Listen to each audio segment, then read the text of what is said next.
Welcome to Sharika Talks, Unraveling the Truth, a journalist's quest. Subscribe for the truth. Chapter 22, The Silence After the Flame. Even though the blast had occurred nearly 6 weeks ago, Sachin's left ear was still deaf. The eardrum had been completely torn. Surgery was inevitable, he knew, but for now he used his earphones as a makeshift hearing aid.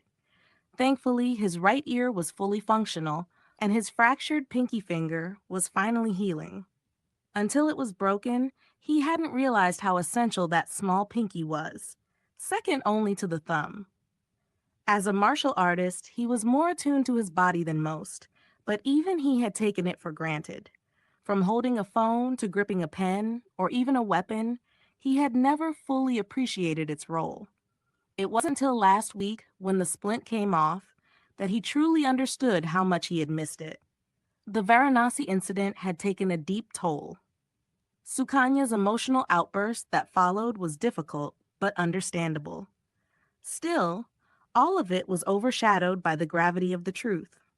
What started as a journey to distract himself from Deepa's memory now carried a weight he could never have imagined. He felt a lingering guilt for the 3 RPF officers who were injured. He never recognized the face nor name of Arjun Nair in the newspaper. He was too drunk and sleep-deprived. He didn't remember any details of his train journey to Delhi 2 years ago, on the day his adventures took a sharp turn. But he never knew that if Sachin's mask had come off during their encounter, Arjun definitely would have recognized him, as it had been his very first shift when their paths had initially crossed. Now aboard a train to Lahore in Pakistan, he felt only resolve. After the chaos in Varanasi, he had returned to Deep Science City and buried himself in work. Aishwarya and Nimi were of great help, but he couldn't reveal the full, horrifying picture to them. And after the initial findings, he had to move quickly. The window was closing. The only way for him to get into Pakistan was to create a massive distraction. He used his contacts to execute the plan. Even though it had cost several lives, he reasoned that on the grand scale of what was at stake, it didn't matter. He had lost count of the lives ended because of him. He hadn't planned to kill anyone initially, but a string of bad luck had sent everything spiraling into chaos. He knew there were powers far greater than him controlling the board. He was just a piece with no choice but to move. As he deboarded at Lahore Station, the weight of the bag on his shoulder, his AK nestled inside, his Glock in his pocket, felt both familiar and final. He hoped this would truly be the final adventure. The first call Sharika received that morning was from Farhana. "Since your course is over, we'd like to do a follow-up story on your capstone documentary," she said. "My documentary? Where did you see it?" Sharika asked, her mind still skimming through the shocking news of the Golden Temple attack on her MacBook. "A friend at CNN International called us. They're planning to broadcast it next week. The college has submitted it to several international festivals. It's catching attention. Apparently, it offers a fresh take on India's rich cultural history." I didn't know," Sharika stammered, stunned. "It's technically your college's documentary. They may do a press release soon, but that's not why I called. We're starting a new project, me and Anuj, a documentary on the black market of temple idols." "I'm in," Sharika said without hesitation. "Perfect. Let's meet tomorrow. Ever heard of Suresh Kapoor? The infamous idol dealer?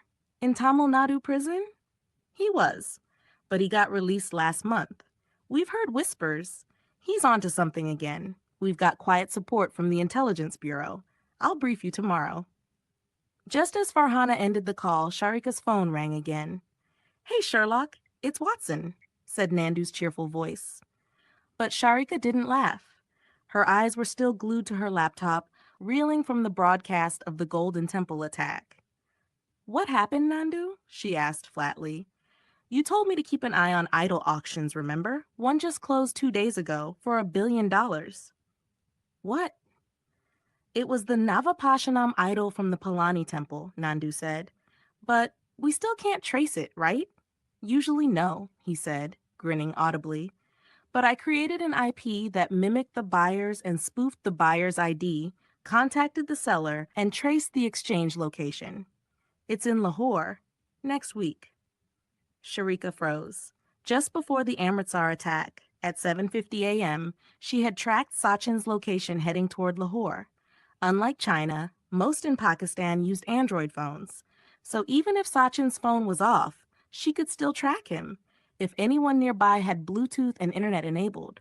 Though unstable, she could glimpse his general location. Can you find out who the buyers and sellers are? She asked. Nope, that's all I could get. Already emailed it to you. Good luck. Sharika ended the call and turned back to the live news feed. It had been nearly an hour since the attack began. It was 8:55 a.m. She spotted Riaz with a camera bearing NDTV's logo in hand, already stationed. How did he reach there this quickly? She thought of calling him, but didn't. Instead, she switched to the NDTV feed. Typically, hostage situations in India were handled with diplomacy. Even with commandos on site, the central government often refused to act, fearing political outlash, and often it made the situation even worse. The Kandahar flight hijacking of 1999 was a painful example, but this time things felt different. Within moments of the first gunfire, elite commandos landed and surrounded the Golden Temple. Mobile jammers were deployed, even though the temple itself already had some inside. The Golden Temple complex spans 75 acres, surrounded by a wall roughly 160 by 200 meters. At its heart is the Sarovar, a sacred pond 150 meters square. In its center floats the Sanctum Sanctorum, a 12-meter square golden building with a dome rising 23.7 meters. Like an island, it is connected to the rest of the complex by a single bridge from the west, the only entrance. Mobile jammers had even been placed inside the Sarovar. News channels hinted at an impending surgical strike. The media was kept outside the compound walls, but the view was clear. That was the problem. The terrorists inside could see the movements outside just as easily. At precisely 9:15 a.m., just as the Prime Minister announced a counterstrike, a jeep skidded to a halt at the main entrance, crashing through the barricades. 6 towering Sikh men who wore face masks stepped out, wrapped in traditional attire. The NSG commander stationed at the entrance raised his hand to halt them. But before he could act, they swiftly unwrapped their turbans and pulled out smooth metallic spheres. In one fluid motion, they hurled the spheres toward the temple and drew other small devices from their garments. What followed was eerie. The spheres exploded silently midair. No flames, no smoke. The next thing Sharika saw on her laptop was the NDTV camera feed dropping to the ground, then going black. Her heart stopped. Riaz? She frantically switched channels. Sharika switched to BBC. Their tripod-mounted camera had captured everything clearly. Within seconds of the explosion, everyone, including NSG commandos, journalists, police, and civilians hundreds of meters away, collapsed, instantly unconscious, as if struck by an invisible wave. The 6 men walked calmly into the temple. 5 minutes later, they emerged, tucking Uzis, one of the most advanced compact submachine guns in the world, back into their waistbands. They boarded their jeep and drove away as if they had just been for a stroll. Sharika sat frozen. It wasn't just her. The entire country would soon be stunned. 10 minutes later, forces in special gas masks arrived. They marched into the temple. They found the terrorists stripped of their weapons and tied up, still unconscious. Not just the terrorists, but the hostages and every person in a 500-meter radius had been instantly knocked out.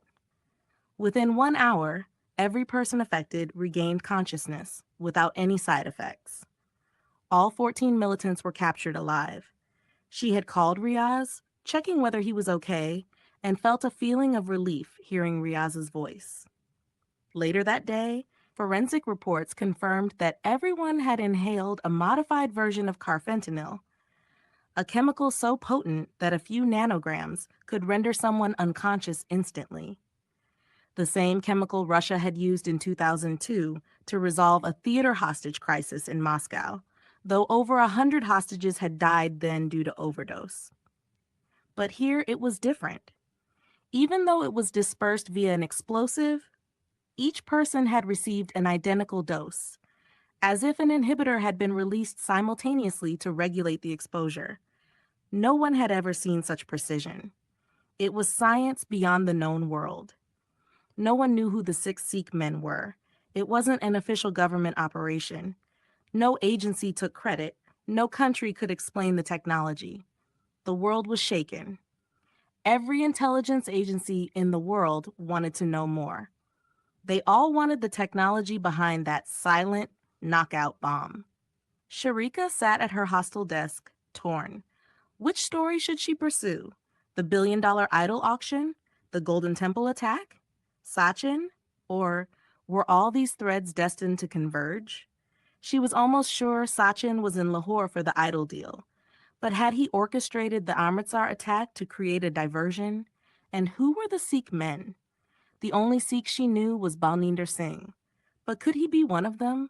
Were they even real Sikhs? The thought of Balninder made her think of the Satyajit Foundation. Were these men part of a similar, unknown organization? She decided she had to sleep. A storm of sleepless nights was coming. Tomorrow, she would discuss everything with Farhana and Anuj. Everything except Sachin and Project Umbra. That had to wait. That same night, just 15 kilometers away, Sheila Bhatia, with a file in hand, sat across from a sharply dressed 77-year-old man. White beard, silver hair, frameless glasses, and piercing eyes. Now do you understand why I arranged this meeting at this hour, and at my residence instead of my office? The man asked, his voice low and steady. Yes, sir. I understand the gravity of the situation. You'll report only to me, no one else. Not even the intelligence heads. This cover-up has lasted nearly half a century. We don't know whom to trust. Yes, sir. I know you will need a team, but do the initial work yourself. To the world, this must appear as an investigative story. Nothing more. There will be risks involved. You can get any assistance you want. Understood. You've met this man once before, right? The same one my Russian counterpart mentioned. Find him. Track him. I will, sir. She stood and shook his hand. As she walked out of the Prime Minister's residence, Narayan R. Modi's eyes followed her, but his mind was far away, pondering the implications of what had just begun. End of chapter 22. End of part 2. In Pursuit of a Flame. Thank you for watching Unraveling the Truth, A Journalist's Quest. Subscribe to stay updated on Sharika's journey. Stay tuned for the next part. Disclaimer. Unraveling the Truth, A Journalist's Quest is a work of fiction. The experiences, ideas, and theories presented by the characters, including the books they write, are purely fictional and do not reflect real-world events, beliefs, or ideologies.